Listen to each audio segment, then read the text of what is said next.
வாங்கப்பா, அந்த காட்டுக்கு போய்கிட்டு இருக்கேன். வாங்க, நீங்களும் வாங்க, காட்டுறேன். வாங்க போவோம்.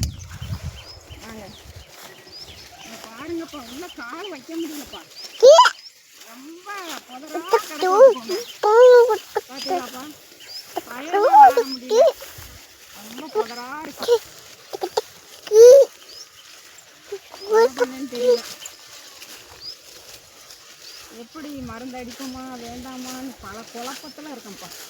கால் உள்ள வைக்க முடியல. பார்த்துக்கோங்க, பாருங்க எப்படி இருக்குங்க. மழை பெஞ்சா பயிர் எதுக்கும்னா இவ்வளோ வந்திருக்கும்ப்பா. என்னன்னு தெரியல. தீபாவளி என்னைக்கு பேஞ்ச மழை தான், அதுக்கப்புறம் பெய்யவே மாட்டேங்குது இந்த ஊருக்கு. என்னன்னு தெரியல. காட்டு சைடு கூட கொஞ்சம் பலமாக பெய்தான், ஊர் பக்கத்தில் பெய்யவே மாட்டேங்குது. பார்த்துக்கோங்க, என்ன பண்ண இப்படி இருக்குங்க. வாங்கப்பா, அங்கே நம்ம ஊர் பக்கமெல்லாம் மழை பெய்யுதாப்பா? நல்லா மழை பெய்யுதான்னு சொல்லுங்கள். நம்ம ஊருக்கு நல்லா மழை பெய்யணும்னு வேண்டிக்கோங்க. இதை பாருங்கள் எப்படி இருக்குங்க. களை தான் அதிகமாக வந்திருக்கு.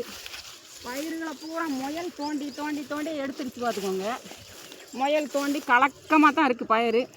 அதனால தான் மனசு கஷ்டத்தில் மருந்து அடிக்கவே யோசிச்சுக்கிட்டு இருக்கேன். அதுக்கு வேறு நான் 5000 செலவழித்து அடித்து என்ன பண்ணேன் இப்படி இருக்கேன் அப்படின்னு யோசிச்சுக்கிட்டு இருக்கேன். பார்த்துக்கோங்க, முயல் பூரா பயிரை பூரா தோண்டிடுச்சு. அதான் தோண்டிடுச்சு. சரி இருக்கட்டும், நல்லபடியாக மழை பெய்யும் கூட இருக்கிற பயிர் மழை பெய்ய மாட்டேங்குது. என்ன பண்ணேன்னு தெரியலப்பா. வாங்க, காட்டுக்கு தான் போய்கிட்டு இருக்கேன். அந்த காட்டில் எப்படி இருக்குன்னு பார்க்கணும்ப்பா. வாங்க போவோம். வாங்க வாங்க பாருங்க பாருங்க, பாறையெல்லாம் முள்ளு தான். இதில் எப்படி வருவேன் பார்த்து வாங்க. செந்தைக்கே இருக்கு பாருங்க எப்படி இருக்கு. பாதையே நல்ல பாதையே கிடையாது காட்டுக்கு போகிறதுக்கு.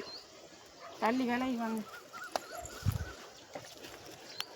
அப்படி இருக்குது, என்ன செய்ய.